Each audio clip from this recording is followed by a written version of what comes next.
Morning everyone. कक्षा 9वीं विषय हिंदी पाठ 11 स्वयं और इसके कवि हैं रसखान।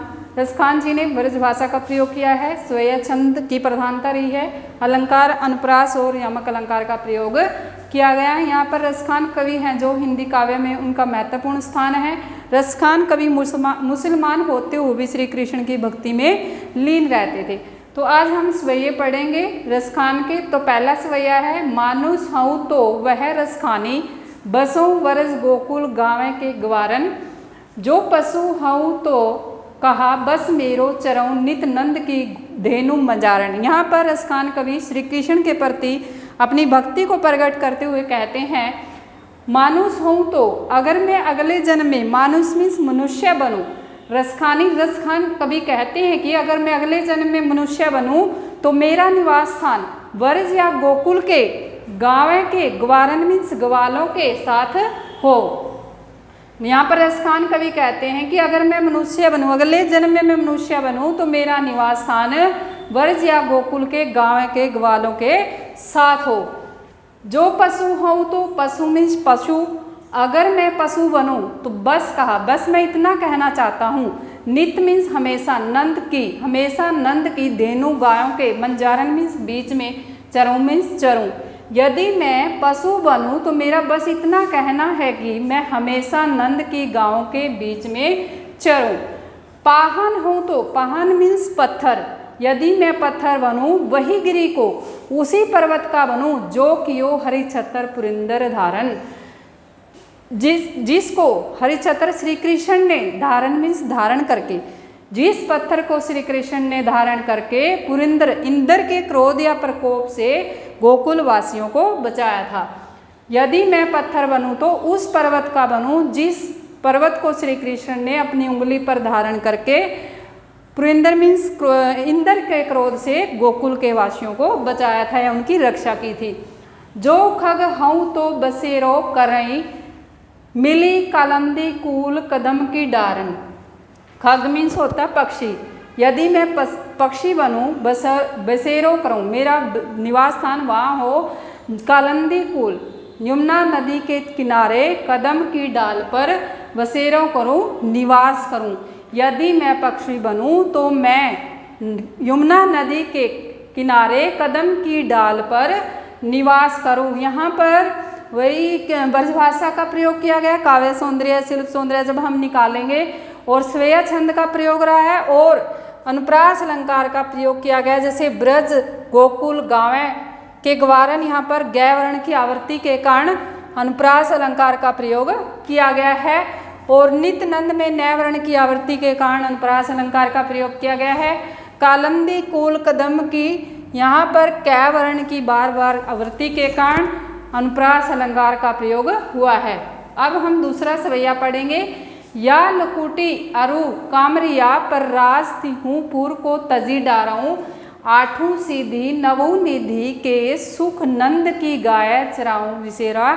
यहाँ पर श्री कृष्ण के प्रति रसखान अपनी भक्ति धारा को प्रकट करते हुए कहते हैं कि मैं, या लकुटी, मैं श्री कृष्ण की लकुटी मीन्स लाठी, अरु मीन्स और, कामरिया मीन्स कंबल पर तो, मैं श्री कृष्ण की लाठी और कंबली पर तो तिहूपुर को, तीनों लोकों के राज मीन्स राज को, तजी डारूं त्याग दूंगा।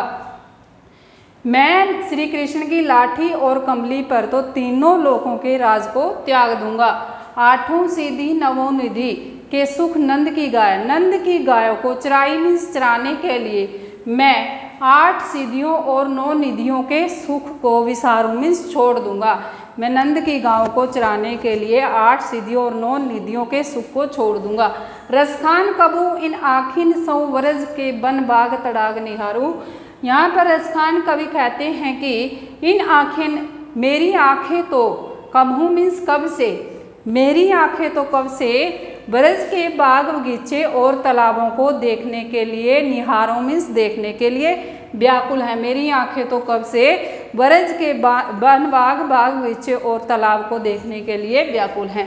कोटि एकल दोत के धाम, क्रील के कुंजन ऊपर वारूं। क्रील के कुंजन में ब्रज के वृक्षों के समूहों पर तो कोटि करोड़ों कलाधोत के दाम स्वर्ण से बने हुए महल को ऊपर बारूंबार दूंगा या छावर कर दूंगा। मैं ब्रज के वृक्षों के समूह पर तो करोड़ों कलदोत के धाम स्वर्ण से बने हुए महल को निछावर कर दूंगा। यहाँ पर नवनिधि में नैवर्ण की आवृत्ति के कारण अनुप्रास अलंकार का प्रयोग किया गया है। वनवाग में व्यावरण की आवृत्ति के कारण और क्रिल के कुंज में अनुप्रास अलंकार का प्रयोग किया गया है। स्वयछंद और ब्रजभाषा का प्रयोग किया गया है और सरसखान का श्री कृष्ण के प्रति भक्ति प्रकट हुई है। अब हम तीसरा स्वया करेंगे। मोर पखा सिर ऊपर राखें कुंज की माल गरें गरें पहिरोंगी ओडी पितंबर लई लिकुटी वन गोधुन गवारिन संग फिरोगी। यहाँ पर एक सखी दूसरी सखी से कहती है कि मैं श्री कृष्ण के लिए तो मोर पखा मोर के पंखों से बना मुकुट सिर अपने सिर के ऊपर राखी मीन्स रख लूँगी। मैं श्री कृष्ण के लिए तो मोर के पंखों से बना मुकुट अपने सिर पर रख लूँगी। कुंज की माल गरी पहनूंगी और जो श्री कृष्ण के गले में कुंज की गुंगची की माला से शोभित होती है मैं उसको भी धारण कर लूँगी। ओडी पीतम्बर लई लकुटी और पीले वस्त्र पहनकर लई लकुटी और लाठी लेकर ग्वारिन ग्वाले और ग्वालिनों के संग में साथ गोधन गायों को चराने के लिए फिरोगी घूम भी लूँगी। और मैं पीले वस्त्र पहनकर लाठी लेकर ग्वाले और ग्वालिनों के साथ गायों को चराने के लिए वन में फिरूंगी घूम भी लूँगी। बब तो वाही मेरो रसखानी सो तेरे कही सब स्वांग करोगी। रसखान कवि कहते हैं कि भवतो वाही रसखान कवि के द्वारा गोपियाँ कहती हैं कि भवतो वाही तेरी कसम मेरे को रस खानी रसों के खान यानी श्री कृष्ण मुझे बहुत अच्छे लगते हैं। यह जो रसखान शब्द है एक तो कवि के लिए प्रयोग किया गया है और एक रसखान श्री कृष्ण के लिए प्रयोग किया है यानी रस की वो खान है। तो यहाँ पर इसलिए एक शब्द के दो अर्थ हुए तो इसलिए यहाँ पर यमक अलंकार का प्रयोग हुआ है। सो तेरे कहीं सब स्वांग फिरूंगी मैं तेरे कहने से श्री कृष्ण के लिए तो सब प्रकार के स्वांग मीन्स रूप करूँगी मीन्स धारण कर लूँगी। मुझे तेरी कसम है मुझे रसों के कान श्री कृष्ण बहुत अच्छे लगते हैं और मैं तेरे कहने पर श्री कृष्ण के लिए हर प्रकार का रूप धारण कर लूँगी। या मुरलीधर की अधरान धरी अधरा न धरूंगी। यहाँ पर मुरलीधर श्री कृष्ण के अधरान मीन्स होठों पर धरी मीन्स रखी हुई मुरली मीन्स मुरली को मैं श्री कृष्ण के होठों पर रखी हुई मुरली को अधरा न धरूंगी अपने होठों पर धारण नहीं करूंगी।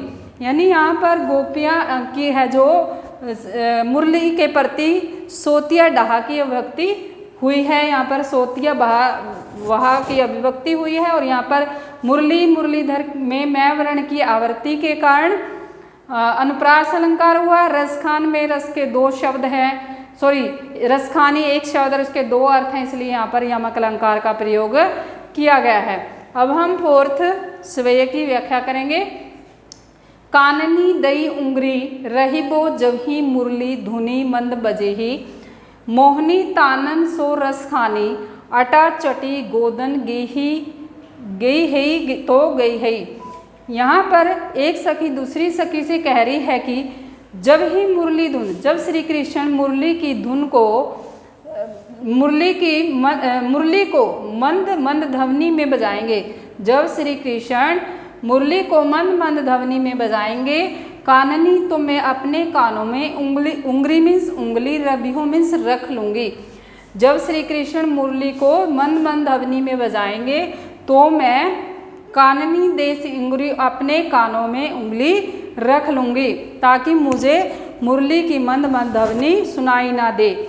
मोहनी तानन सो रसी खानन अटा चढ़ी चाहे तो रस खानी रसों के कान श्री कृष्ण अटा चढ़ी अटालिका पर चढ़कर मोहनी तानन मधुर तान में गोदन के गही गीत गाते हैं तो गाते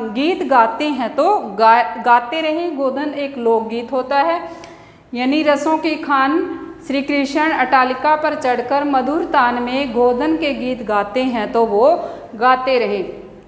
तेरी कहूँ शीघ्र ब्रज लोगनी, काल ही कोई कितना समझोई ही। यहाँ पर गोपी, एक गोपी दूसरी गोपी से कहती है, ब्रज लोगनी, मैं ब्रज के लोगों को तेरी कहूँ पुकार पुकार के कहती हूँ, काल ही कल को कोई कितना ही मुझे समझाए। मारी मैं तो मुख की मुस्कान, श्री कृष्ण की मधुर मुस्कान को संभाली न जाई, संभाली नहीं जाएगी, न जाई नहीं संभाली जाएगी, नहीं संभाली जाएगी। यहाँ पर भी अनुप्रास अलंकार का प्रयोग किया गया है, ब्रज भाषा का प्रयोग है, स्वेया छंद का प्रयोग किया गया है। उम्मीद करती हूँ चारों स्वेया आपको समझ में आए होंगे। थैंक्स।